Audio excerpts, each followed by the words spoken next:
Muy buenas, aquí estamos otra vez en Habla Amigo y Entra. Hoy tenemos un podcast muy especial que teníamos muchas ganas de hacer. ¿Cómo estás, Samuel? Muy bien, ¿tú cómo estás? Bienvenido. Muy bien, ¿qué has desayunado tú hoy? He desayunado tostada de atún con tomate y aceite, un poquito de aceite. Eso parece sano. ¿Sí?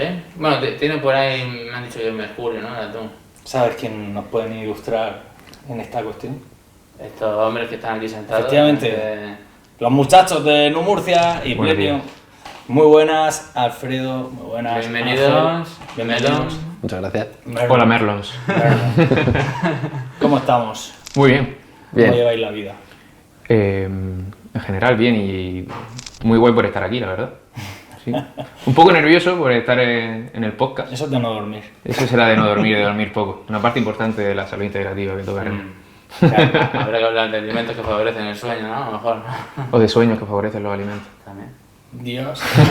Arrancamos fuerte. Vamos, estos son los bombazos a los que me refería yo para empezar el podcast. Claro. Arrancamos fuerte. Eso es el secreto, lo que otros nutricionistas, donde otros no llegan, no llegan, tú pues ya llegas. está, efectivamente. ¿Cómo ha sido sueños que favorecen la nutrición? He dicho los alimentos por hacer un descolocamiento total porque no tenía ningún sentido. No, pero puede ser. Pero puede ser. Puede Hombre, ser. a ver, sí que se sabe que hay una influencia del sueño en cómo nos alimentamos, pero...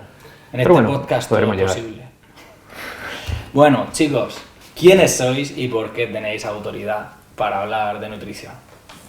¿Empiezo yo? Empieza tú. Bueno, yo soy Alfredo y no considero que sea ninguna autoridad para hablar de ningún tema. En realidad, simplemente soy una persona muy curiosa que luego las cosillas que he ido recopilando y el esquema mental, pues parece ser que tiene alguna utilidad. Que te pagan por ello. Y me pagan por ello, efectivamente. Sabes lo suficiente como para que te paguen por Eso lo que es. sabes de nutrición, Sí, ¿no? eso parece. Correcto. Entonces, bueno, soy nutricionista, ¿vale? Si eso responde a tu pregunta de una forma más directa. Sí, por las cosas por las que te pagan. Por las cosas que me pagan. Estoy especializado en trastornos de conducta alimentaria, ¿vale? Y bueno, al final ya no es tanto la formación a nivel académico, sino la trayectoria en Numurcia, que ahora podemos hablar de ello, que hemos podido generar ese equipo, ese valor de conjunto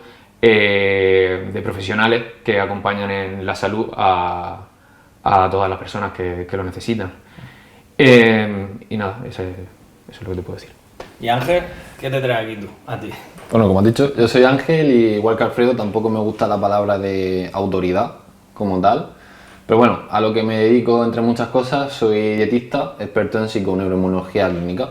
Y yo me dedico al abordaje de la patología. ¿Puedes decirlo más rápido? Psiconeuroinmunología. Madre mía. Psiconeuroinmunología. Toma. Madre mía. Eso habrá que poner ahí un rótulo para que la gente se entere. ¿eh? PNI. PNI. Como el podcast anterior, pero con una I. Exacto. Claro, el podcast anterior tuvimos a Charlie Cherry, que Sí. hablamos de pene y hoy de PNI. Y también de rábano vamos a hablar, ¿no? De rabo, Pepino. de Pepino, rábano, calabacín, berenjena. Tiene nombres mil, hay miembro viril. Plátano. Sí, esto nos va bien para la continuidad del podcast. Claro. Vale, muy Si bien. tenéis un público objetivo, creo que va a estar muy satisfecho. Desde luego, va a causar sensación. Bueno, Samuel, ¿quieres empezar tú con tus preguntas? A ver qué tal. Pues a ver, yo tengo una pregunta muy curiosa y es que, bueno, siento mucha curiosidad por saber cuándo fue la primera vez que visteis la comida como algo que no fuera solamente comida, sino como algo que, bueno, que va más allá, ¿no? De la comida y que afecta un poco a todo el cuerpo, a la salud y a toda la vida en general. Buah. Esa es buena porque, claro, no tiene nada que ver realmente con mi vida profesional, sino que va mucho más, va a la vida personal totalmente. Y, claro, yo en mi caso, esa relación con la comida, según qué etapa más o menos conflictiva, viene yo creo que antes de la adolescencia. Yo me acuerdo que tengo el dicho de que yo era un niño delgado hasta que me comí 3 pizzas familiares del tirón. ¿Vale? Dios. Y claro, lo tengo como una especie de mito en mi cabeza, no sé si eso ocurrió de verdad o no, pero ese momento canónico existió en mí. Y a lo largo de mi adolescencia, a mí me gustaba muchísimo el baloncesto, por ejemplo, iba viendo cómo tanto mi cuerpo como lo que comía me influía en mi vida deportiva también. Entonces fui atando cabos de la comida, no es solamente cosas ricas que comer o ese impulso que tienes, sino que puede influir de muchas maneras. Y ya pues poco a poco vas fijándote en más cosas, cómo se va extendiendo a otras áreas de la salud, a otras áreas de la parte social, de cómo te relacionas con los demás también, de ese factor familiar que hay alrededor de la comida y de descubrimiento. Entonces, pues, por ahí. De pequeños imagino que como todo el mundo, ¿no? Cualquier cosa de patatas fritas, golosinas, no hacíais, digamos, una dieta con conciencia, ¿no? Como se podría decir. A ver, es muy interesante cómo lo has planteado, porque de pequeños comíamos patatas fritas Sí. y ahora también. ¿Vale? Seguramente ahora tengamos más conciencia de que cuando éramos pequeños, Claro. pero eso no es incompatible con comer patatas fritas. Y eso es un punto súper importante, que a veces se cae, y es normal por la preocupación que hay en la alimentación, se cae en que comer sano o tener una buena relación con la comida consiste en no comer patatas fritas. Sí. Entonces una de las funciones que tenemos los nutricionistas es explicar que se pueden comer patatas fritas. Y ser consciente de lo que estás comiendo, y que si lo compatibilizas va a relacionarte mucho mejor con la comida. Ok. ¿Y a ti, Ángel, qué te hizo elegir el camino de la nutrición? Pues en mi caso, algo parecido a Alfredo, yo puedo pensar en 2 puntos de mi vida. Uno en la infancia, de tener una mala relación con la alimentación, debido a que yo mido 2,06 y siempre he sido muy delgadito. Y siempre lo típico de pues, comer un cocido, vente a la casa de mi abuela que ya verás cómo va a engordar, y hasta el punto de aborrecer la comida. Entonces yo pasé por ese punto. Y luego otro punto totalmente al contrario soy y me dediqué al deporte profesional, y al final la nutrición era una parte del cuidado de no lesionarte, de mejorar tu rendimiento, de encontrarte mejor. Entonces yo he vivido esos 2 puntos con la alimentación. Vale, ok. Y bueno, hablando un poco de vuestra trayectoria profesional, hemos nombrado NUM Murcia, ¿no? ¿Cómo nació esto? ¿Desde qué momento os dedicasteis? Tenemos una canción. Hemos hecho una canción donde se cuenta la historia y todo, pero bueno, no sé si será Aquí, pertinente mostrarlo. Estamos en una academia de música. Totalmente. No, ¿Quieres pero una guitarra? no me la sé la guitarra, no me la sé. ¿Piano? No, ¿Qué quieres? está compuesta por con IA. Con IA. Claro. Bueno, a lo mejor podéis tararearla un poco, ¿no? No. Necesitamos ese ritmo. Lo podemos poner luego podemos ver si Ahora la lo ponemos. pasáis luego y la ponemos. Pero bueno, sí que podemos contar Sí, un podemos poco cómo contar empezó realmente. todo, que bueno, lo Todo, vivió, eso sí, ¿no? lo vivió de primera Sí, mano claro. Alfredo. No es lo mismo que cantándonoslo, pero... Efectivamente, contárnoslo. podemos contarlo. Todo surgió por un malentendido. Una deuda. Una deuda sí, algo que De honor. al final fue parte del aprendizaje a Económico. nivel personal. Creo que en ese punto, sí, de los dos. Voy a decir más de Ángel que de mío, pero no, creo que los dos aprendimos mucho de ese proceso de conocernos. Sí. Porque era mi paciente. Él era tu paciente. Él era mi paciente, claro, él era jugador profesional de vóley y vino a pedirme ayuda para comer, para rendir bien y estar bien asesorado. De hecho, yo no quería ir con él. Yo Claro. quería ir con otro nutricionista, pero no había cita y me pusieron con Alfredo y bueno, Dijiste, bueno, bendita la hora, como dice Manuel, ¿no? de la vida, ¿no? Y bueno, la primera consulta fue presencial y luego ya él se tenía que ir a jugar a Melilla. Sí. Y las siguientes consultas eran online. Y se suponía que tras cada consulta él se ponía en contacto con la clínica y pagaba su sesión. Se suponía. Porque luego me dijeron en la clínica: oye Alfredo, que hemos visto que este paciente que tienes de forma recurrente no está pagando y encima pensamos que es que te está pagando a ti de forma personal y que estáis robándole dinero a la clínica. wow. Y yo, claro, me quedé como impactado diciendo: oye, si queréis decirme algo concreto, digo, menos llamarme ladrón, que es algo que no va por ahí, digo, podemos hablar.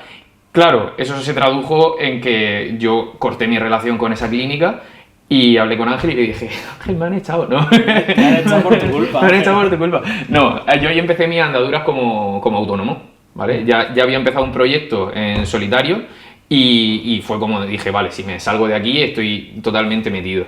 Y mantuve mi relación con él y como era un paciente súper implicado, que no solamente estaba en la parte de hacer caso para el rendimiento, sino de interesarse, formarse, aportar su propio conocimiento de lo que iba haciendo y de lo que iba investigando, llegó un punto en el que había un diálogo y veía que era una persona con la que podía hablar como con otro profesional.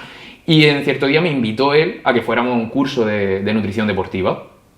Y en ese viaje pues ya nos hicimos amigos. O sea, que es tu discípulo. Es mi discípulo de primera. ¿Verdad? Wow. Eterno aprendiz siempre. Yo quiero aclarar lo del no pago, ¿vale? Porque... Sí, ha quedado un poco...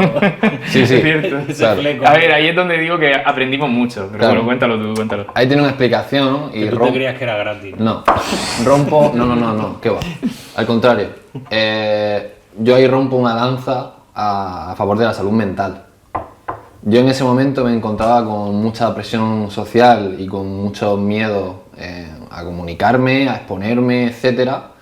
Y simplemente por el hecho de pasar tanta vergüenza y tanto miedo al llamar a la clínica o al escribir a la clínica para ver cómo se procedía al pago, pues simplemente mi cabeza lo vio. No fue que no quisiera pagar. Mecanismo ahí de protección, de defensa a tope, ¿no? De Sí. no querer enfrentar esa situación. Por vergüenza, ¿no? Pero, Timidez. Bloqueo. Llámalo bloqueo porque a mí me bloqueaba hasta entrar a una tienda a preguntar algo. Wow. Y claro, y en este proceso has ido trabajando no solo... O sea, te ha dado la nutrición esa confianza que te ha venido muy bien para superar estos bloqueos. Más que la nutrición, nuestro camino en sí. Claro, es que vosotros lo de la nutrición parece que es una parte de vuestro camino, ¿no? Pero claro. que hay mucho más. Mi novia dice que es mi marido, él, realmente, que la relación más estable que tengo es con esta persona. Entonces, Somos un matrimonio que no puede separarse. Qué bueno. Bueno, y entonces, en algún momento dijisteis, ¿y si nos montamos nosotros, no? y en un momento, claro, ¿Qué os hizo? claro, a mí me llegó tomar el esa punto decisión? en el que yo como autónomo iba cogiendo diferentes centros y llegó un punto en el que dije, yo solo no puedo con todo esto. Y si tengo que delegarlo, digo, me da mucha vergüenza delegar trabajo a una persona en la que no confío. Dije, ¿con quién puedo contar para esto? Y tenía en ese momento a mi discípulo que me estaba superando con creces. Entonces empecé a delegar trabajo. Al principio me planteé, digo, aquí es formar yo mi empresa y contratar para ir montando, y dije, no, yo no soy empresario de nacimiento, yo soy más emprendedor o más colaborador, me gusta hacer proyectos en conjunto, y cuando vi la manera de relacionarse con el trabajo de Ángel, dije, para adelante, de la mano, los dos, y empezamos a compartir esos trabajos, básicamente. Que tengo que decir que al principio él no quería. Yo al principio estaba reacio. Porque yo siempre he sido bastante soñador, bastante lanzador. Bastante pirata. Bastante pirata, bueno, lo puedes decir. Sí. Entonces, yo siempre he tenido en mi cabeza el montar un proyecto. Pero me llama la atención, ¿eh? El menudo viajero es el tuyo, porque de no poder entrar a una tienda a lo emprendedor que eres ahora, ahí ha habido un proceso, ¿no? Un proceso de cambio bastante potente. Al final cada uno tiene su camino y su lucha y hoy en día igualmente sigo luchando y gestionándome esos bloqueos y esos miedos, pero bueno, en otras circunstancias y en otros escenarios me desenvuelvo bien, pero Puede sí. ser muy interesante que compartas esto para la audiencia, ¿no? Que habrá gente que esté en esa situación en la que tú estabas. ¿Qué te hizo coger la confianza? Si te Buena apetece pregunta. hablar. No, sí. Esta no la tenía preparada. Esta no es de nutrición, ¿no? Te puedo decir que cuando tienes no el control, cuando tienes la sensación de que controlas algo, que tienes conocimiento sobre algo, se hace más fácil pues desarrollar eso, hablar con otras personas sobre eso y demás. Es cierto que yo me desenvuelvo muy bien en el tú a tú en la clínica en petit comité. En grandes masas pues todavía me cuesta un poco a veces, ¿no? Sí. Pero a veces es más potente el sueño que los miedos de uno. Y entonces por el camino vas venciendo esos obstáculos porque... Lo que te dio esa fuerza, esa revelación, ese cambio de chip, fue el tener un proyecto. Más que proyecto en sí, yo lo llevo como filosofía de vida, ¿no? Un poco en lo que quiero abarcar o donde quiero llegar, se convierte en un proyecto, se convierte en un estilo de vida. Yo siempre me digo a mí mismo una frase que mi padre me ha dicho mucho siempre toda la vida, es que hay que echarle más cojones a esta puta vida.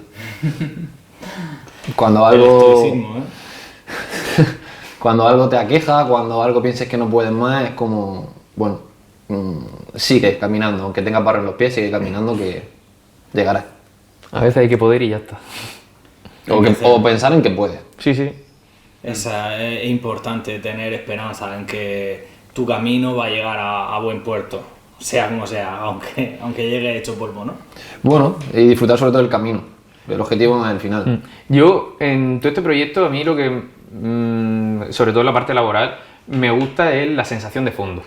La sensación de fondo. Sensación de fondo de que va por donde tiene que ir. Es decir, no una esperanza de que va a terminar en X resultado o una proyección de que si hago A, la consecuencia va a ser B. No, es como, esto día a día resuena con mi persona. Hombre, ya llegasteis a buen puerto hace mucho tiempo. O sea, ahora mismo estáis, no sé si en la cumbre de la empresa de nutrición en Murcia, pero sois muy potentes, ¿no? Me gustaría saber qué os diferencia de otros nutricionistas que pueda haber. ¿Qué es exactamente lo que diferencia a Murcia? Claro, a ver, cada nutricionista tiene su método y esa es una parte que también nosotros queremos mantener dentro de nuestra filosofía, que no es que Murcia en sí sea algo diferente al resto de nutricionistas, sino que hay una idea de fondo, que es que, a ver cómo explico esto, tú cuando llegas a consulta, yo no te voy a hablar ni de peso, ni de comida, de entrada. Sí. Voy a ver cuáles son los diferentes parámetros de salud global, de forma integrativa, que hay en tu vida. Voy a hablar sobre con quién vives, con quién comes, quién se encarga en casa de organizar todo eso, cómo es tu descanso, cómo es tu exposición solar, cuánto tiempo pasas al aire libre. Es decir, vamos a hablar de tu vida. A mí me encanta preguntarle a la persona, ¿qué haces cuando sales del trabajo? Y me responde muchas veces, pues meriendo no sé qué. Y digo, no quiero que me hables de la merienda, quiero que me hables de lo que tú haces, quién eres, cuál es tu autoconcepto. Y a partir de ahí vemos cómo te estás relacionando con la comida. Porque sí, me vienes diciéndome que tienes un problema con la comida, pero la comida es o sea, cómo te relacionas con la comida es un síntoma, normalmente. Un animal que esté en un entorno sano se va a relacionar de forma automática, de forma instintiva, bien con la comida. Y nosotros somos animales. Si estamos en un entorno normal, nos vamos a relacionar con la comida de forma normal. Entonces, básicamente, la diferencia con otros nutricionistas es que aportáis, digamos, una visión completa, ¿no?, de todos los aspectos de la vida del paciente, ¿no?, e intentáis analizar todos los aspectos que puedan influir de alguna manera en su dieta, en su nutrición, ¿no? Sí, principalmente no perder el lado humano. Sí. Porque hemos visto muchísimos compañeros de gremio que es paciente cada 10 minutos, cada 15 minutos, dieta de cajón, te peso, te digo si está bien o está mal y te doy la solución, supuestamente.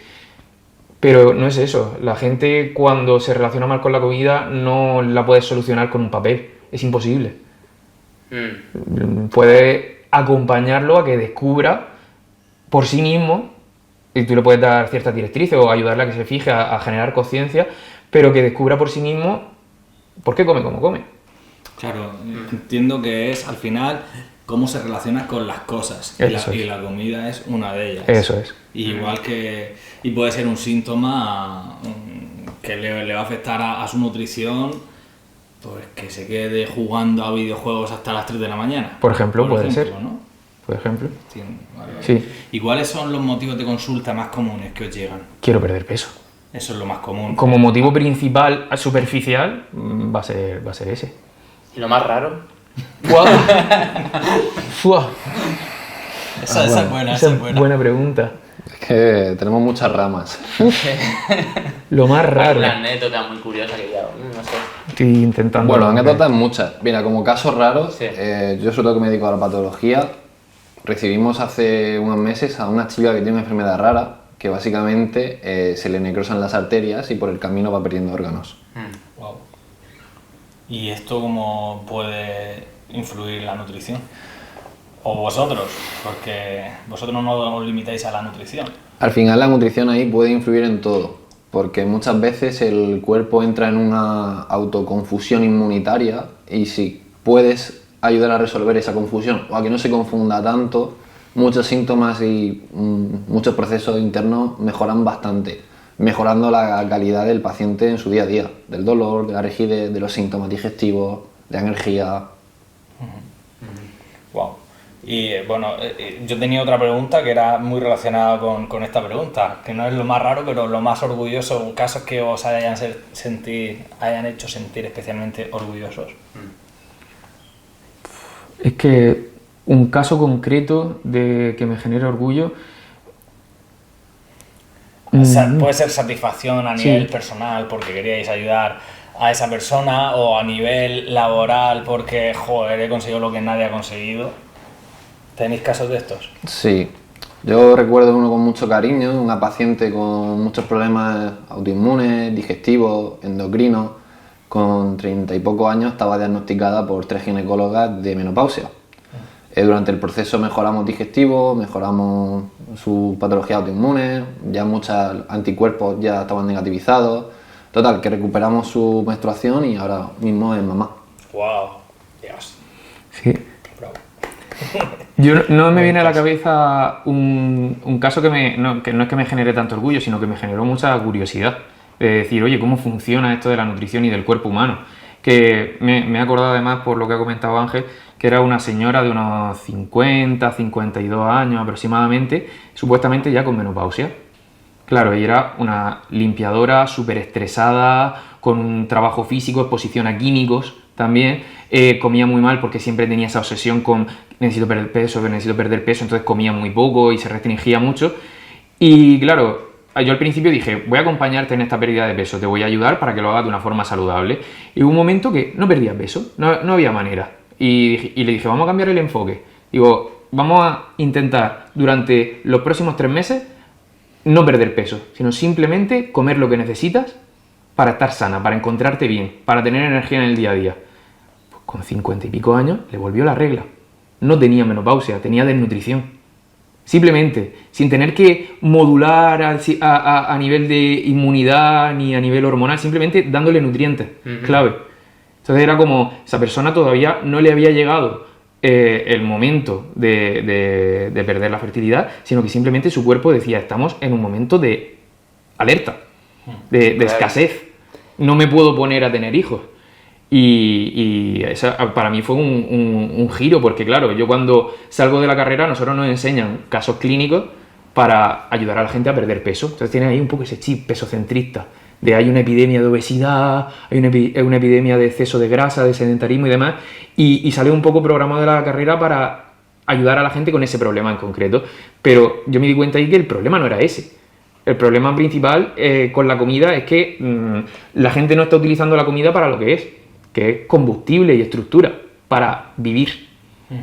¿Vale? Si tú tienes esos ladrillos y tienes esas vitaminas y tienes esa gasolina que te da la comida, te vas a encontrar muy bien para poder hacer otras cosas. Si para ti la comida es solamente el enemigo que te hace engordar, ya desde ese punto de vista psicológico de relación con la comida, de decir, oye, la comida es mala, no puedes llegar a generar un rechazo como te pasaba a ti en la adolescencia, ¿no? Que al final era un fuente de problemas la comida en vez de fuente de energía. Claro. Es una buena analogía esa, ¿no? De la gasolina. Si echas gasolina mala o en lugar de gasolina le echas diésel y tu coche no admite eso, ¿no? Correcto, efectivamente. Te gripa luego. Eso es. Claro. Y bueno, no sé si quieres tú meter... Tú siempre quieres meter cosas, pero... Llamando a Charlie Cherry. Me refiero a preguntas. No, bueno, a ver, hay muchas preguntas que hacer, ¿no? Pero, a ver, a mí con lo que has dicho esto de que, bueno, se come a veces por circunstancias de la vida, se come más, se come menos, pues a la pregunta que me surgiría es el motivo exactamente del hambre, a qué se debe, ¿no? El hambre, cómo se regula eso y digamos, si a veces comemos simplemente por causas, por soledad, por causas emocionales, no sé. Dame una definición básica para ti de lo que es el hambre. Pues no sé, es el apetito, las ganas de comer, ¿no? Ganas de comer. Sí. Vale. Es que, claro, una cosa son ganas de comer porque te rugen las tripas y otra cosa es ganas de comer porque te acaba de dejar la novia. Claro. Otra cosa es ganas de comer porque te estás desmayando. Es decir, las señales fisiológicas que te da tu cuerpo de hambre para cada persona pueden ser muy diferentes y los motivos pueden ser muy diferentes. Entonces, digamos que la señal principal se genera a nivel neurológico, creo que era pituitaria o la amígdala, no sé, o sea, ya de parte teórica la tengo muy olvidada. Pero hay una señal neuroendocrina que te genera ganas de comer y tener ese instinto de supervivencia. Entonces, ¿cuál era la pregunta? Básicamente el hambre, ¿Sí? cómo se regula, o sea, a qué se debe el hambre, ¿Sí? y si ciertos factores Sí. pueden cambiar pues esa regulación, ¿no?, natural que se debería... Totalmente. El hambre inicialmente se debe al instinto básico de supervivencia, Sí. de adquirir nutrientes para poder sobrevivir y reproducirte, como todos los animales, y se puede ver modificado de una forma artificial, como dices, tanto por el estrés, que ahí entra el eje del cortisol, afecta muchísimo al apetito y a las hormonas del hambre y de la saciedad, a la grelina y a la leptina. Sí. El sueño, El sueño, de la cuando misma duermes manera. poco, tiene más hambre, ¿no? Normalmente sí, normalmente sí. Además de tener más hambre, tienes más hambre por alimentos energéticos. Es decir, no te apetece comer más brócoli o no te apetece comer más pollo. Te apetece comer más azúcar o más grasa. Sí. Y tu cerebro te hace ir a por eso concretamente. Porque dice, si no estás durmiendo, Claro. ¿por qué es? Sí. Porque hay un asedio, hay un estado de alarma. ¿Qué necesitamos? Energía. Ujú. Una ruptura amorosa, lo mismo te apetece tomar helado, ¿no? Cosas, hay distintas Correcto. circunstancias de tu vida que pueden... Eso es, eso es.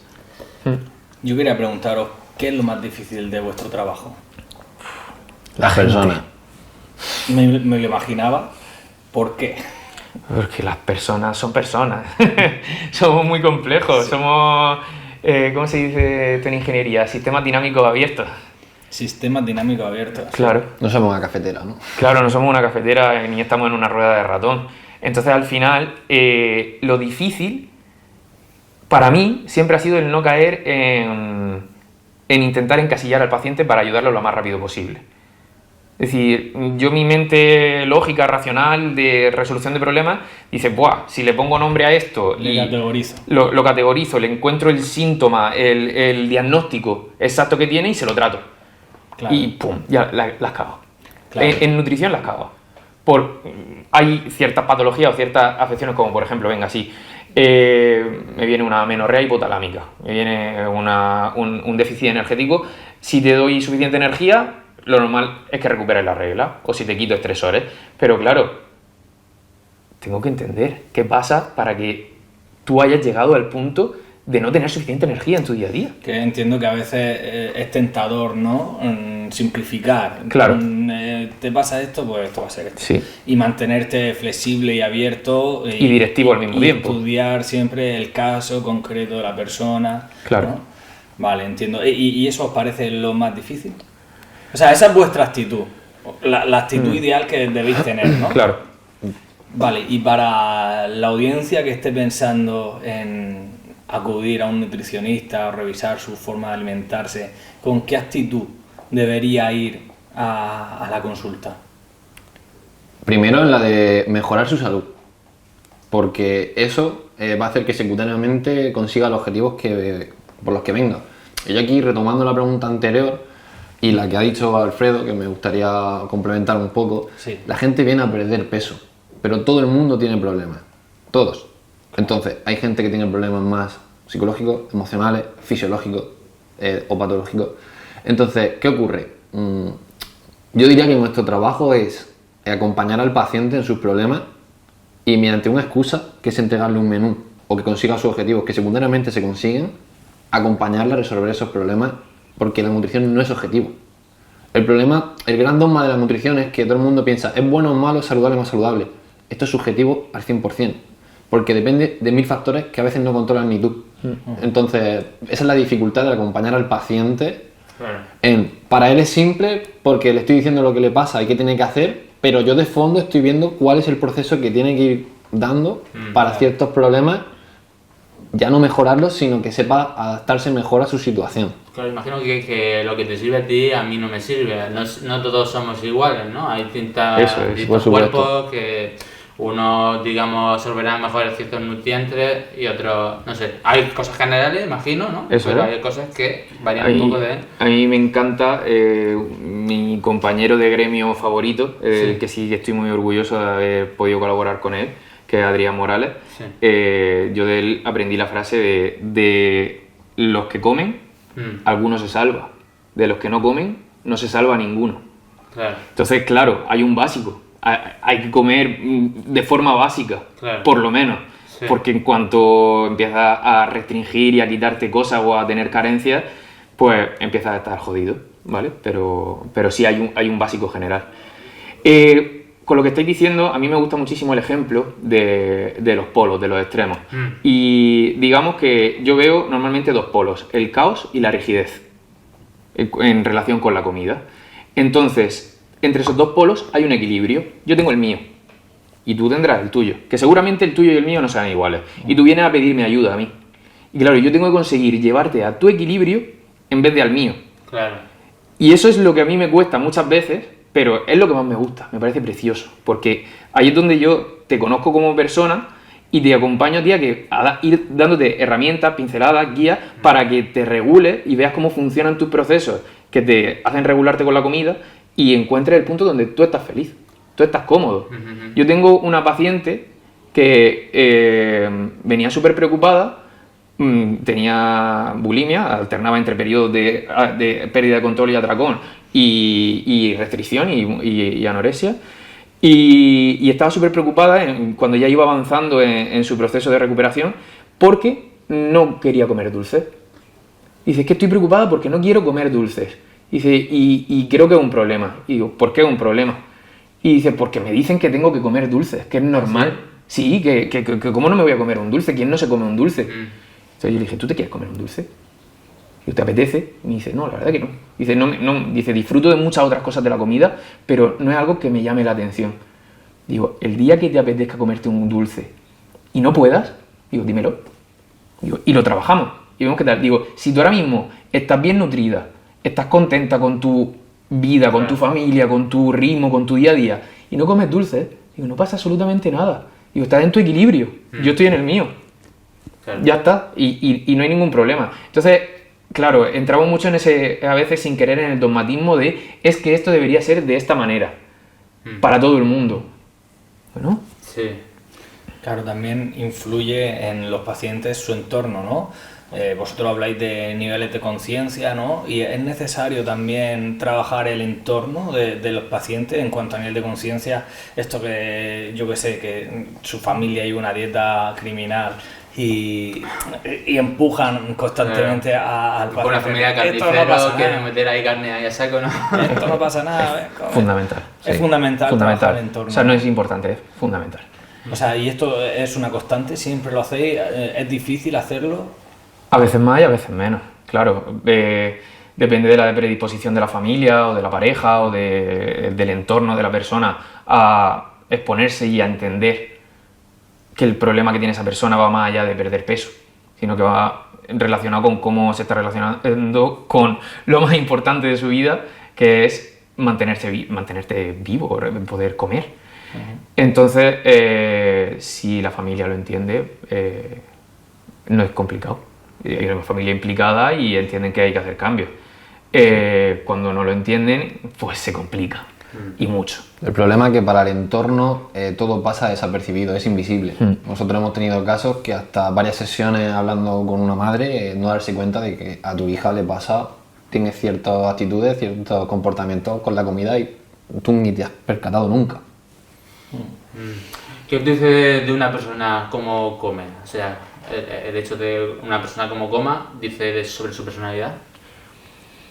No sé si te lo sé categorizar de una forma técnica, es decir, no soy psicólogo y tampoco tengo ahí un análisis de la personalidad, pero bueno, te da pistas de cuando una persona es ansiosa, cuando es perfeccionista, cuando es muy racional y le gusta que las cosas estén ordenadas, cuando no le gusta que le controlen ciertas cosas y le gusta ir de una forma más libre. Ahí, por ejemplo, nosotros lo que hemos hecho en Numurcia es tener un catálogo de herramientas. Tenemos una caja de herramientas enorme, porque según la personalidad de cada persona, las necesidades, hay personas que necesitan que le estructures la vida, se lo organice, que es lo que sería lo típico de una dieta, y hay gente que si le organiza la vida no puede hacer nada, Claro. porque se agobia. Entonces ahí tenemos una herramienta para que sean capaces de tomar decisiones por sí mismos. Que esa misma herramienta se lo diga que necesita estructura y se agobia porque no puede tomar decisiones y necesita estructura. Entonces, el ir conociendo la personalidad de esas personas y las necesidades de esas personas es súper importante. No desde el punto de vista técnico, sino solamente de conocer a esa persona. Perdón. Sí, no, bueno, que yo personalmente me han dicho que como muy rápido. Ujú. Eso creo que no se relaciona con algo positivo, ¿no? Es como... Normalmente no. Es mejor comer lentamente, ¿no? Eso también es otra forma, decía, distintas formas de comer, ¿no? Eso sería una forma, digamos, a lo mejor, no sé a qué se me debe, pero una forma que es negativa, ¿no? Entonces eso también lo podéis trabajar, ese tipo Claro. de... Mira, una de las partes que más trabajamos, que ahora tiene un nombre, yo le llamo nombres capitalistas, que es el mindful eating. Sí. Comer atentos, ¿vale? Comer tranquilos. Más hay un libro que se llama así, Comer atentos, que es una maravilla. Y yo se lo digo a la persona, digo, hasta que no logremos comer de otra forma, digo, no te pongas objetivos. Digo, no tenemos un objetivo de mejora de composición corporal ni mejora de rendimiento deportivo hasta que no puedas empezar a modificar cómo comes. No lo que comes, sino cómo comes. Sí, lentamente, con De una forma- pequeños, ¿no? Masticando bien. De una forma más consciente. Estás siendo más consciente. Claro, siendo más consciente, porque a lo mejor conscientemente dices, tengo que comer rápido. Sí. Pero lo sabes, no es mierda. He vuelto a comer otra vez y no me he dado cuenta ni de lo que he comido. Sí. ¿Vale? Hay veces que decides comer rápido porque sacrificas una digestión más agradable o un momento más placentero con la comida, lo tienes que sacrificar porque tienes otro proyecto que atender. Porque a lo mejor tienes 2 trabajos, Tienes hijos prisa, ¿no? y tienes que hacer otras Sí. cosas y dices, soy consciente de que este momento pues no me lo puedo permitir. Entonces, el ir generando conciencia y ver cómo eso te afecta a ti, ya te mueve a buscar cambios, a buscar soluciones. Yo, por ejemplo, me acuerdo con una paciente que la receta mágica es vete a comer al parque. O sea, no te pongo dieta, es quiero que cojas a mediodía, te salgas de la oficina, que me has dicho que cada vez que te pones a comer en la oficina te habla la gente, te saluda, te interrumpe y eso te genera ansiedad, se te cierra el estómago y se te hincha la barriga. ¿Tienes un parque cerca? Pues perfecto, digo, te coges el tupper, te vas al parque, te pones los cascos si quieres, o si no, escuchas los pajaritos del parque y comes tranqui. O si quieres te pones un capítulo de Netflix, me da igual, pero Ay, pues yo te iba a preguntar eso, a lo de comer consciente, porque hay mucha gente que come con el móvil aquí y haciendo scrolling. claro, volvemos a lo mismo. ¿Te estás dando cuenta de lo que estás haciendo cuando lo haces o vas programado en automático? Porque yo hay veces que digo, wow, momento de esta noche ponerme un peliculón y una cena rica. Y me hago mi cena y me pongo mi peli y me lo disfruto y me lo gozo. Pero y me tú sienta genial. A cada bocado saboreas. Hay veces, las que tengo, texturas, hay veces que tengo que parar la película porque está demasiado bueno. porque está demasiado bueno. Porque digo, tío, es que me lo estoy gozando tanto. Eso está muy Claro, bien. que prefiero centrarme en saborear esto Sí. y luego ver la película. Claro, claro.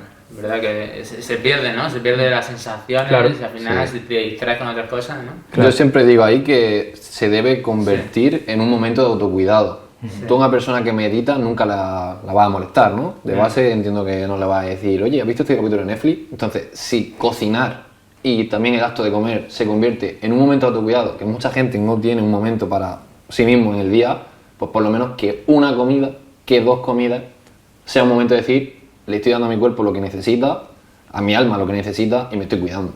Claro, una forma de autorrespeto. Claro, me imagino que eso será a lo mejor una de las cosas habituales que dicen los pacientes, ¿no? No tengo tiempo para cocinarme y prepararme algo... Totalmente.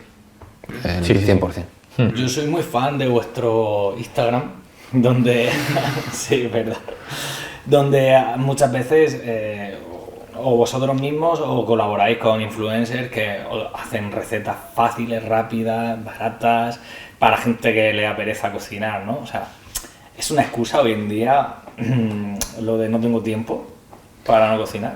Yo diría que no. No. No, ¿verdad? Más que una excusa es que vamos y cada vez más a un ritmo de la inmediatez, del ya y de la ultraproductividad y de que esté ya todo hecho.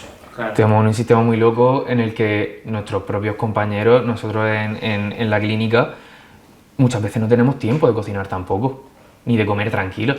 O sea, a mí me ha hecho mucha gracia ver a uno de mis compañeros comiéndose ahí el yogur a toda pastilla entre dos pacientes porque no tiene otro momento. Y es como, ya somos nosotros los que le decimos a los pacientes, come tranquilo cuando tal, y hay veces que no podemos. Y hay veces que no podemos porque no somos monjes saolines que estamos exentos de toda fuente de estrés. Y hay veces que se puede hacer mejor y hay veces que se puede hacer peor. Pero la exigencia es muy alta.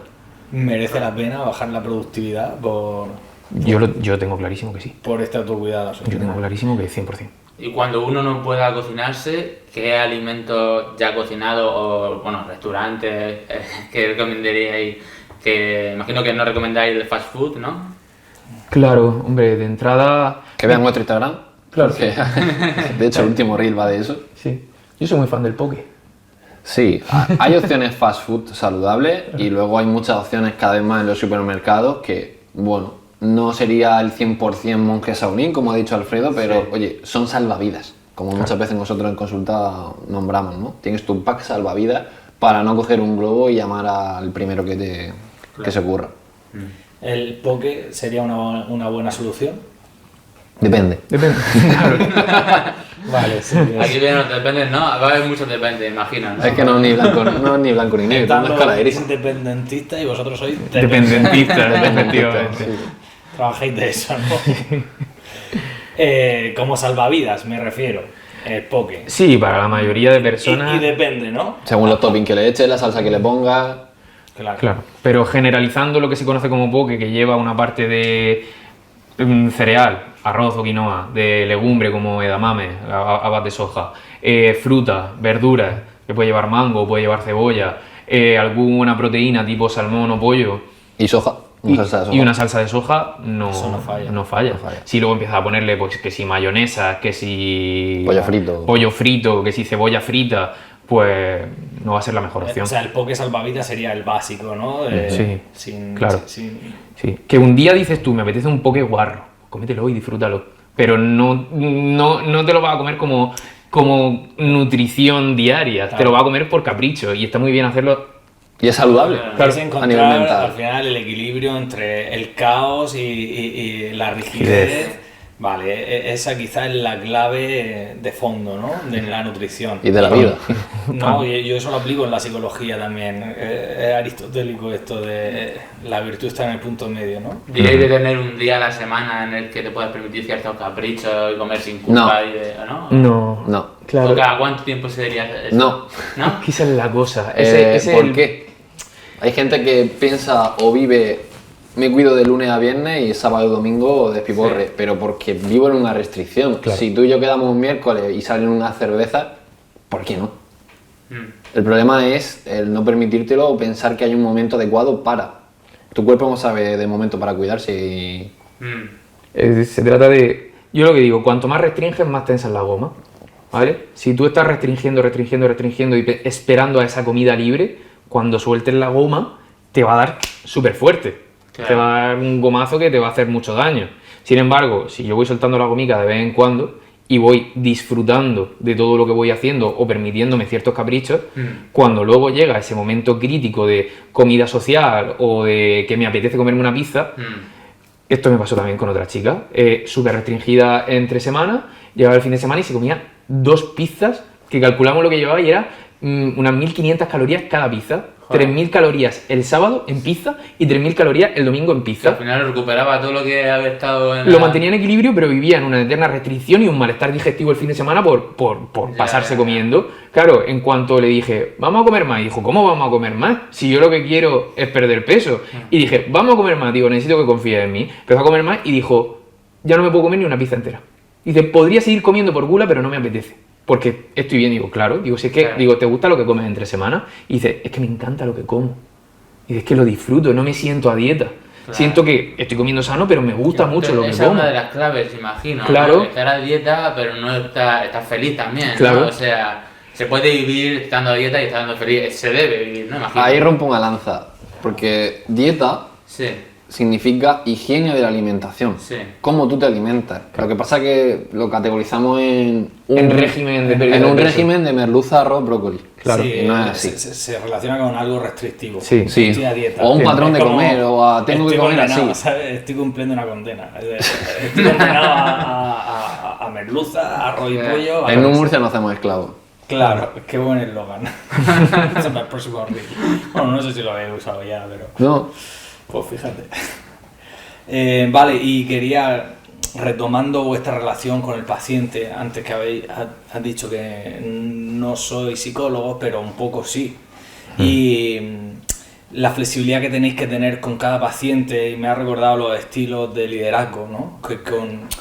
De hecho, esto me lo has dicho tú alguna vez, que hay gente que agradece mucho tener un líder, que seas directivo con esa persona, y otras tienes que ser más democrático, que venga con sus propuestas, otros tienes que ser un líder más transformacional, que lo motive su... Ay, ¿cómo lo digo? Su desarrollo de nivel de conciencia, de conocimiento, etcétera. Eso es un fallo que cometen algunos nutricionistas, siempre Actuar de la misma actuar de la manera. misma manera. Joder, estoy espesísimo, ¿eh? Faltan nutrientes. Necesito más café. Ahora abordaremos. Ahora hablamos del el tema café. del café. Sí, claro. Sí. Es Es un error. Un pecado de algunos A ver, nutricionistas. no de un nutricionista, de cualquier persona que trabaje con personas. Es decir, tener un estilo de abordamiento en una profesión que es con personas que es único. No se puede tener un método. Claro. Claro, pero que me refiero, que quería decir, ¿es algo que inculcáis vosotros a vuestros Sí, trabajadores? sí, Sí. 100%. Ese modelo de ser flexible, de saber quién tienes delante, ¿no? Claro, Que no es sota cabello y rey nunca. claro. El acompañamiento. Correcto. Tenemos mucho la brasa con preguntarle al paciente cómo lo lleva. Y bueno, y habláis de niveles de conciencia, y Ujú. me gustaría que explicarais a la audiencia cómo lo categorizáis. ¿Qué es nivel de conciencia? 1, 2, 3... Yo lo tengo en categoría, creo. Porque se entienda bien, si una persona tiene un objetivo de déficit calórico, de mejorar su alimentación a nivel saludable, entre comillas, ¿vale? Y de postre toma unas natillas, pues pasar de unas natillas a unas natillas proteicas es un paso de, bueno, es algo más saludable, ya estamos en un nivel de conciencia un poquito superior. Pero esa persona no es capaz de decir, vale, las natillas proteicas tal vez lleven compuestos como carragenano y tal, que no me vienen bien a nivel de microbiota, a nivel de salud, porque no puede entender ese paso más. Entonces, esos son los niveles de conciencia. Vale. Y el siguiente es, sabiendo que los carragenanos te afectan a la microbiota, dice, soy consciente de esto, pero también soy consciente de que me coma un yogur con carragenanos cada X tiempo tampoco me va a hacer daño y puedo incluirlo y ser flexible con eso sabiéndolo. Es otro nivel de conciencia más. Lleva Bueno, un tiempo pero- y un proceso. Pero Claro. y estamos hablando de que esa gente ya tiene un nivel de conciencia que ya se preocupa por Sí, la sí. nutrición. O sea, Sí. que nivel de conciencia cero sería alguien que, ¿por qué me voy a preocupar de la nutrición? Efectivamente. Si no estoy gordo. No, claro, o incluso a mí me encanta cuando me llega un paciente y me dice, tengo colon irritable, pero me ha dicho el médico que eso no tiene nada que ver con la alimentación. Yo vengo aquí para perder peso. Y es tú, wow, tú tienes una conciencia baja, pero es que tu médico tiene una conciencia -1, que aparte de no tener, es él, la conciencia te la está quitando a ti. Y con un peso que tiene de esa autoridad de médico, que dices, ya tienes que llevar cuidado con lo que dices. Tienes que llevar mucho cuidado, eres muy responsable. Entonces, sí, el nivel de conciencia lo vamos a ir viendo en diferentes ramas, porque puede ser nivel de conciencia a nivel de nutrientes, a nivel de comportamiento, a nivel de cómo afecta a tu vida, cómo afecta a tu familia. ¿Cómo afecta a tu familia? ¿Cómo afecta a tu familia? Claro, a mí me encanta cuando me llega una persona y me dice, ponme la dieta que quieras que yo la hago. Digo, ¿y tus hijos qué van a comer? Dice, no, a ellos les hago otra cosa. Digo, vamos a ver eso.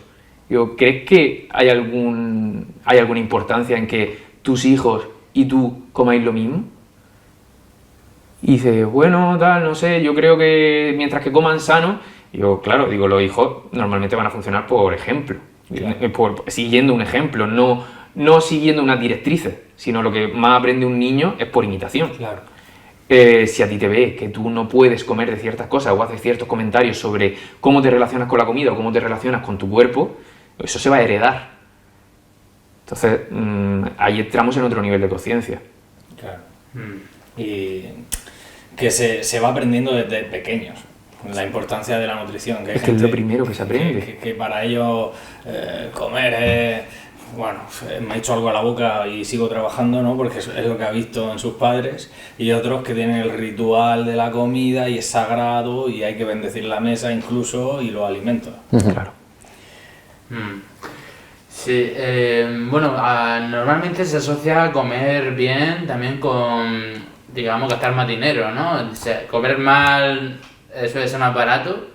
No sé si esto es un mito o tiene algo que ver. Hoy en día comer es un lujo. Sí. ¿Cómo están las cosas? Wow, esa pregunta la tenía por ahí. ¿Es un lujo comer bien? No. A ver, no es un lujo, hay que organizarse y a lo mejor hay que priorizarlo y dejar otras cosas de lado. Es decir, es un lujo comer bien, si te tienes que pagar el tabaco también, pues a lo mejor no te puedes permitir comer bien. Claro. Entonces, lo tienes que poner en la balanza. Creo que la mayoría de personas de mi entorno comen bien y no es por un nivel socioeconómico alto. Claro. Se puede comer bien sin gastar demasiado dinero. Perfectamente, claro. Otra cosa es que quieras comer salmón de Alaska, quinoa de Perú y aguacates de, yo qué sé, de donde sea, y sal del Himalaya pensando que haciendo eso es comer bien. Que puede ser que a lo mejor te aporte un mínimo, pero es tan mínimo que no necesito que te gastes ese dinero en eso. Claro. Entonces, Pero sí que es verdad que, pues, por ejemplo, no sé, hamburguesas de fast food y tal suele ser muy barato, ¿no? El típico menú, no pero voy a no es nombrar. tan barato. No es tan barato comer fuera. Es decir, ¿qué puede costar comer en el Burger King? ¿6 euros? ¿8 euros? No. No lo sé, es que... Bueno, hay hamburguesas de €1. Yo creo que... Bueno, hay hamburguesas ya de no. €1. Pero Ya estamos 20. Pero ¿tú cenas con una hamburguesa de €1? Habrá gente que pueda cenar con... ¿Con una? O con dos. El ticket medio de Burger King ya son 15 euros. ¿Vale? Pero aún así, pon que son 8. Yo con 8 me organizo 3 comidas.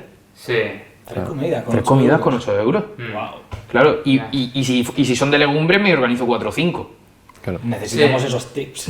Claro, es Al que Instagram de No Murcia. Eso respondiendo un poco a eso, ¿no? Yo creo que puede ser un poquito más caro al principio si no tienes una base de educación nutricional, Claro. pero Sí, voy a decir nada. todos conocemos a la abuela que con la pensión alimenta a la familia.